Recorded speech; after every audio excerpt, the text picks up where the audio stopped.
Kenapa Ocha sama Linda harus cemas? Saya justru mencemaskan kenapa mereka mesti cemas. Apa alasannya? Anda gelisah terhadap keadaan, oke. Tapi anxiety, kecemasan itu langsung membatalkan oposisi. Kita coba lihat ini, kayaknya posternya yang mana tadi yang ada tiga begundal itu tuh. Sini ada Sultan Syahrir, di sini ada Sudirman, di sini ada mana-mana, gue mau lihat, lupa. Oke. Kenapa upaya untuk menghasilkan republik harus minta izin pada Sudirman, minta izin pada Hugeng, minta izin pada Syahrir? Kenapa? Kenapa foto ini bukan Prabowo, Purbaya, dan Rektor UGM?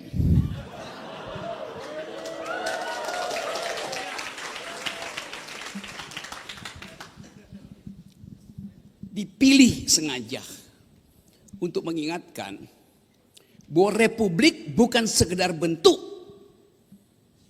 tetapi etos bernegara. Kita mau coba hidupkan itu. Sudirman, etos bernegaranya sudah memperlihatkan pemihakan pada publik. Hugeng juga begitu, secara individu dia memihak rakyat sehingga tersingkir dari kekuasaan Orde Baru. Syahrir memperlihatkan seluruh hidupnya dimaksudkan untuk membenahi yang disebut public sphere, public value. Jadi semua kita sebetulnya diminta untuk mengingat kembali bahwa dasar-dasar etos republikanisme itu sudah diucapkan, dipraktekkan, dan diambil konsekuensi oleh tiga tokoh itu. Yang tersisa adalah makan siang bergizi gratis. Apakah itu etos publik? Yang tersisa adalah utang 800 triliun. Apakah itu etos republik? Saya tadi baca berita di NTT, Anda tahu berita itu. Anak umur 10 tahun memilih bunuh diri, saya pakai kata memilih, untuk menyelamatkan hidup ibunya. Dia minta dibelikan buku. Ibunya bilang tidak ada uang. Lalu dia memilih bunuh diri. Satu tindakan republikanisme.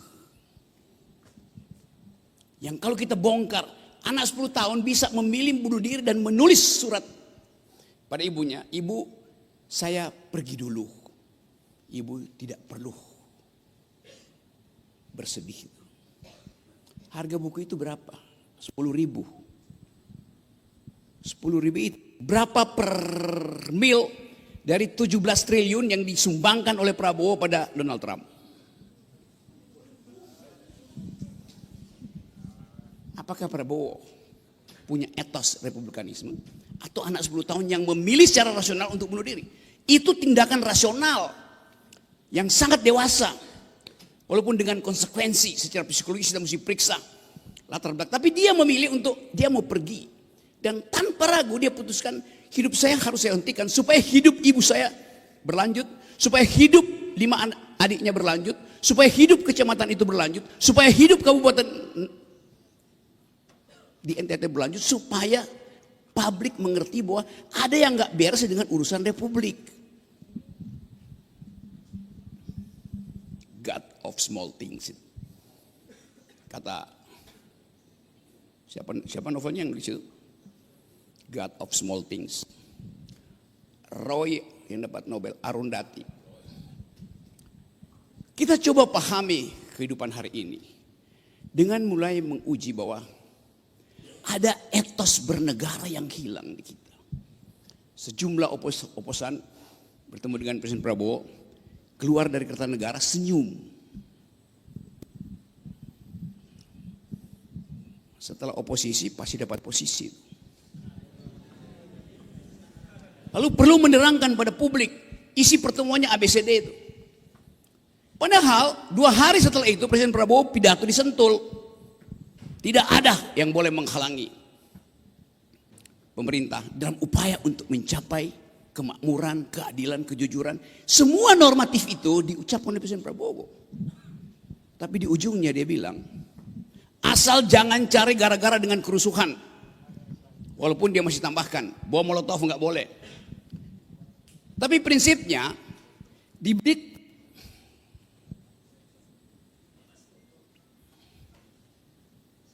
Kenapa saya nggak ditalamin di sini?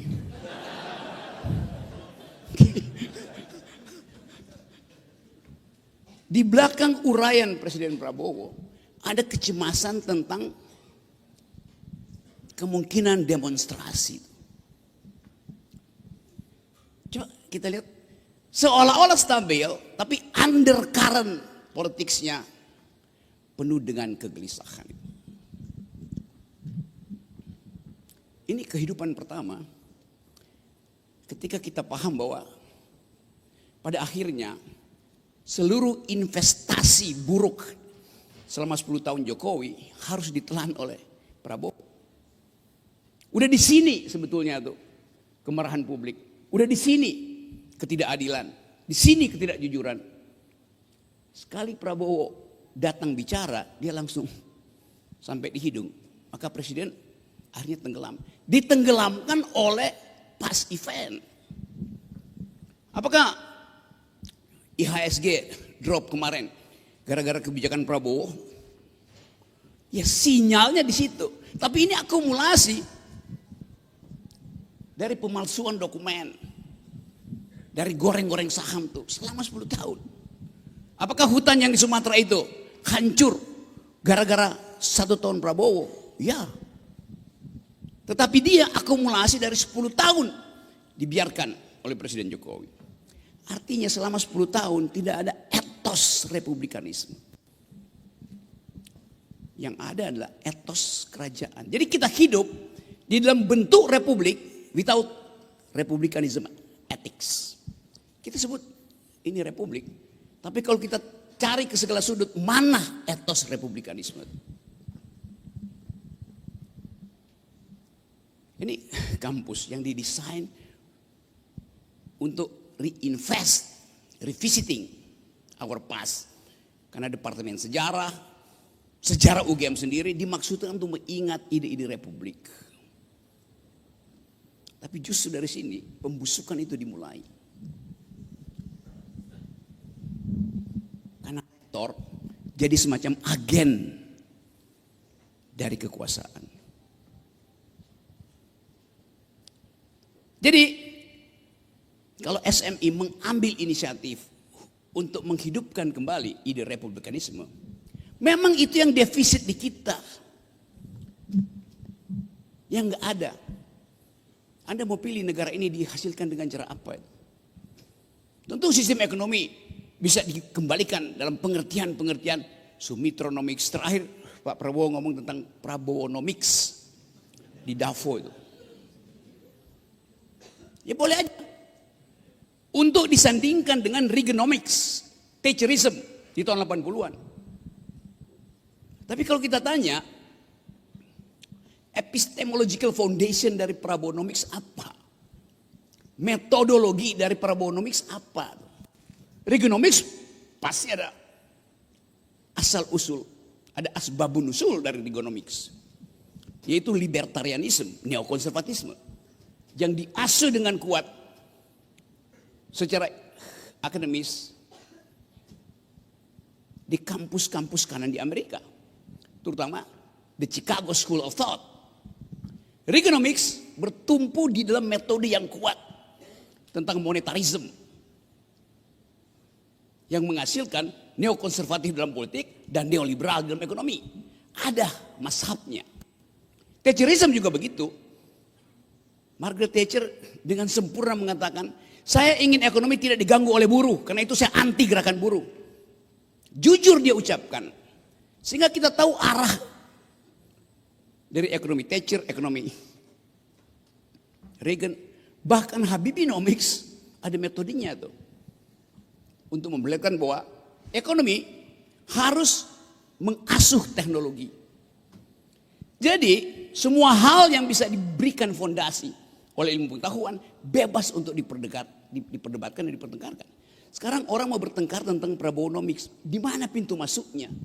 Sesuatu yang secara elementer tidak bisa dihasilkan oleh dunia kampus. Apakah UGM pernah bicara tentang Prabowonomics? Jadi Pak Presiden self-note mengucapkan sendiri. Reagan tidak mengucapkan Reaganomics.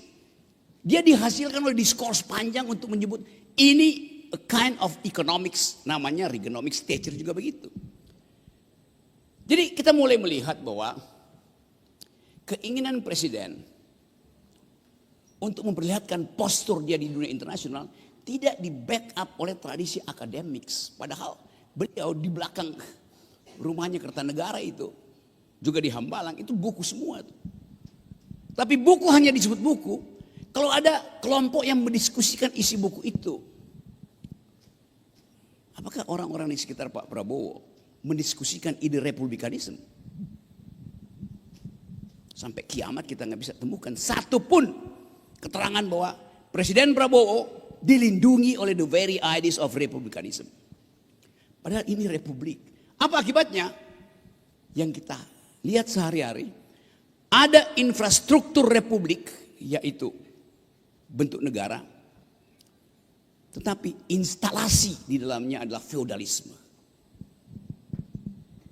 rasisme, protofasisme. Kita mulai mengasuh kampus ini melalui praktek dan teori tentang republikanisme. Satu waktu mungkin akan ada orang yang menilai bahwa teman-teman SMI mengambil risiko di tengah kepongahan politik hari-hari ini. Kita nggak lihat talk show yang isinya ada perdebatan intelektual. Kita tidak lihat ucapan-ucapan para pejabat itu berbasis pada upaya untuk mempertajam visi republikanisme.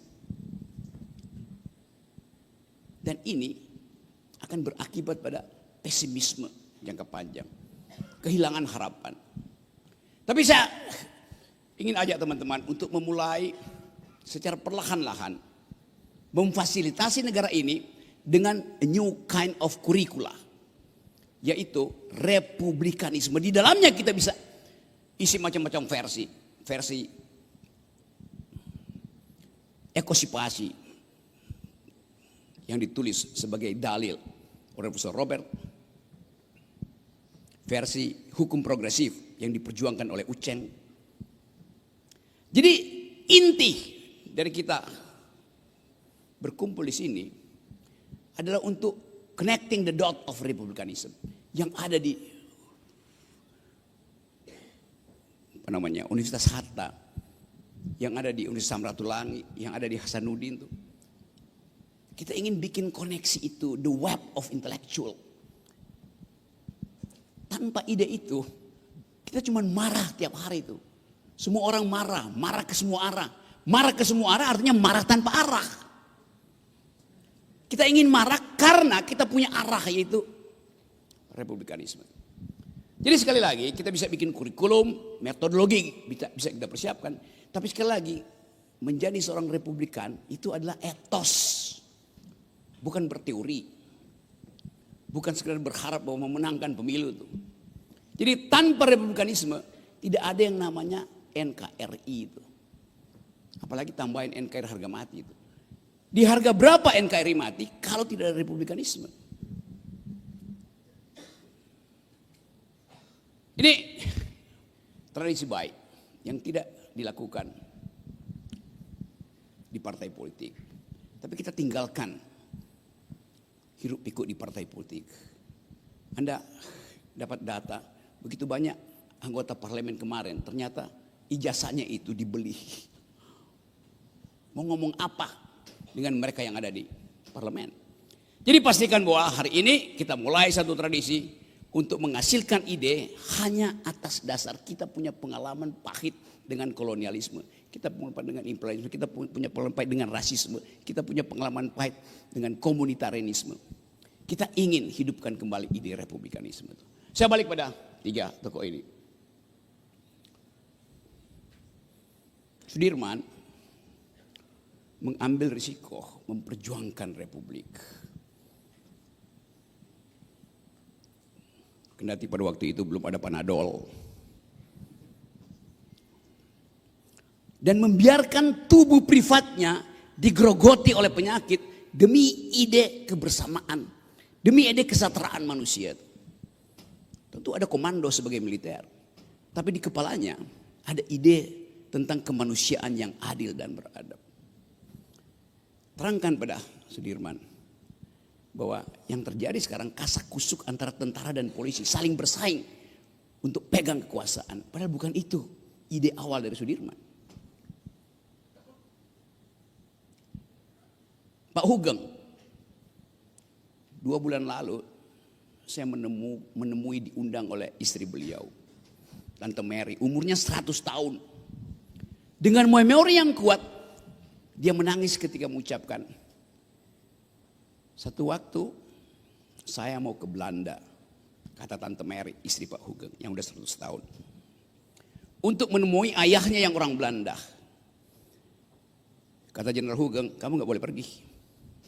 Nanti orang kira saya yang bayarin tiket pesawatmu. Kata Tante Mary, saya baru dikirimi uang gulden dari keluarga saya di Belanda. Nah, kan saya pakai uang suami saya atau uang negara. Kata Hugeng, tetap gak boleh pergi. Karena kendati Anda tunjukkan itu gak ada yang percaya karena saya punya jabatan jenderal.